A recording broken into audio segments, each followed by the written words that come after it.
आज supreme court का जो ऑर्डर आया है ये कई मायनों में बहुत ही ऐतिहासिक ऑर्डर है। दिल्ली के लोगों की बहुत बड़ी जीत है। दिल्ली के लोगों के साथ जो अभी तक अन्याय होता आया उनके साथ माननीय सुप्रीम कोर्ट ने न्याय किया है। आज से 8 साल पहले 23 मई 2015 को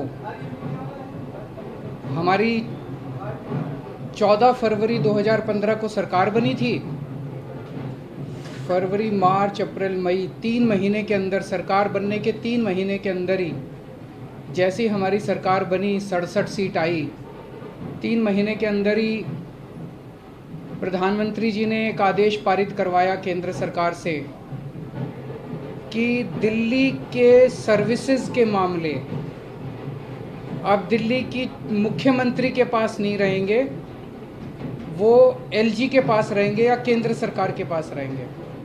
इसका क्या मतलब हुआ? इसका मतलब ये हुआ कि दिल्ली सरकार में काम करने वाले जितने भी ऑफिसर हैं, जितने भी कर्मचारी हैं, ऊपर से लेके नीचे तक, आईएएस अफसर से क्लास ए से लेके क्लास 4 कर्मचारी तक, चपरासी तक, सारे कर्मचारियों की ट्रांसफ़र पोस्टिंग, उनकी डिसिप्लिनरी प्रोसीडिंग्स, नई अपॉइंटमेंट, पोस्ट क्रिएट करना, पोस्ट एबॉलिश करना, पक्के करना, ये सारा जो है ये अब दिल्ली की चुनी हुई सरकार के पास नहीं होगा।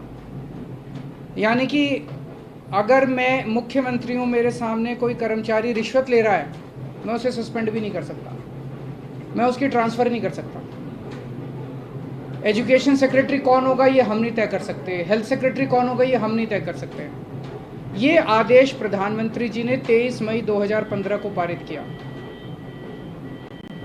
8 साल को इस्तेमाल करके दिल्ली के कामों को जानबूझ के रोका गया। हम दिल्ली में स्कूल अच्छे करना चाहते थे तो वो जानबूझ के ऐसा एजुकेशन सेक्रेटरी बिठाएंगे जो कि काम ना करे। हम अगर मोहल्ला क्लिनिक बनाना चाहते हैं तो जानबूझ के ऐसा हेल्थ सेक्रेटरी बनाया जाएगा जो कि काम ना करे। जानबूझ के ऐसा फाइनेंस सेक्रेटरी बिठाया जाएगा जो हर चीज़ के अंदर अड़ंगा अड़ाए। तो इसको इस्तेमाल करके दिल्ली के हर काम को रोका गया। एक तरह से मेरे दोनों हाथ बांध दिए गए पीछे और मुझे नदी में फेंक दिया गया कि अब तैरो।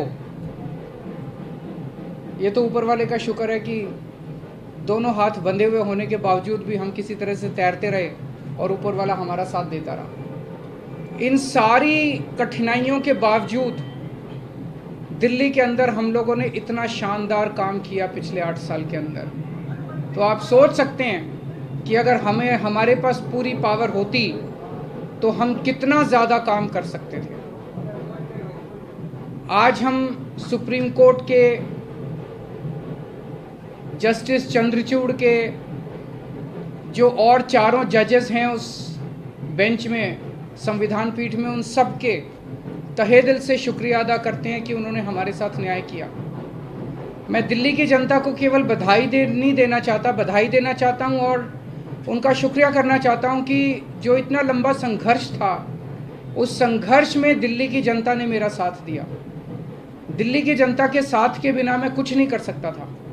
आज जो ये इतनी बड़ी जीत हुई है ये उन्हीं के आशीर्वाद, दिल्ली की जनता के आशीर्वाद और उनके साथ का, उनके सहयोग का नतीजा है। कदम कदम पे उन्होंने मेरा साथ दिया दिल्ली की जनता ने।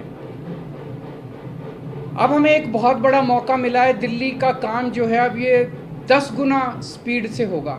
आज के आदेश के बाद बहुत बड़े बड़े काम होंगे अब दिल्ली के अंदर जो सोच भी नहीं सकते। सबसे इम्पोर्टेंट है हमें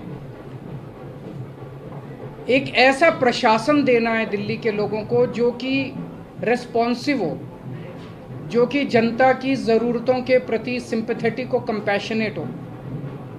तो अगले कुछ दिनों के अंदर आप देखेंगे बहुत बड़ा प्रशासनिक फेरबदल होगा। कई सारे ऑफिसर्स को, कर्मचारियों को ट्रांसफ़र किया जाएगा इस आधार पे कि उन्होंने अभी तक कैसा काम किया। कुछ ऐसे ऑफिसर्स हैं, कुछ ऐसे कर्मचारी हैं जिन्होंने पिछले कुछ महीनों में, 1 डेढ़ साल में दिल्ली की जनता के काम रोके।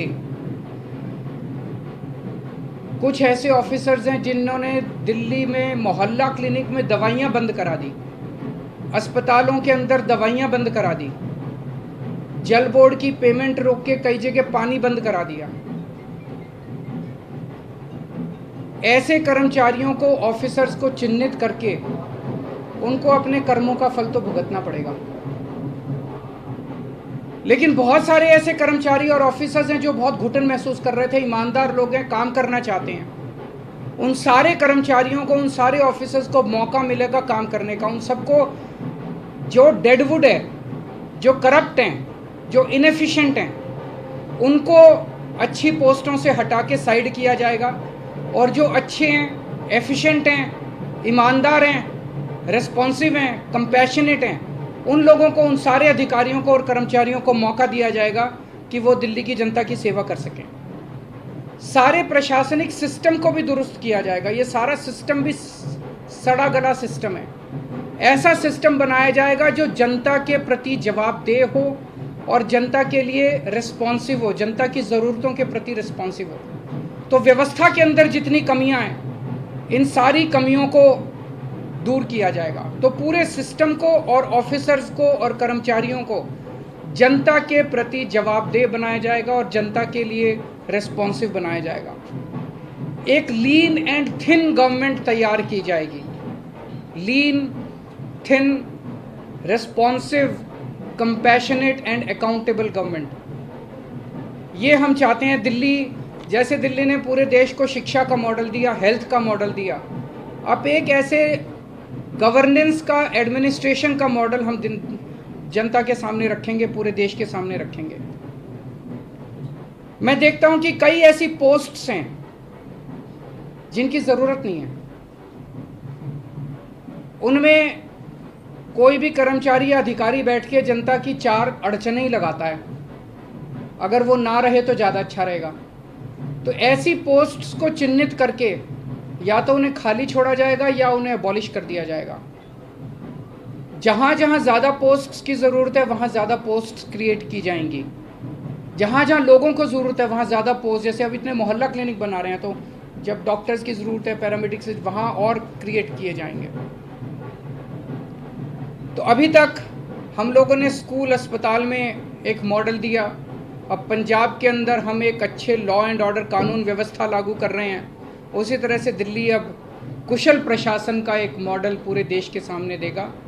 मैं एक बार फिर से दिल्ली की जनता का बहुत बहुत आभार व्यक्त करना चाहता हूं, जिन्होंने पूरे संघर्ष में हम लोगों का साथ दिया।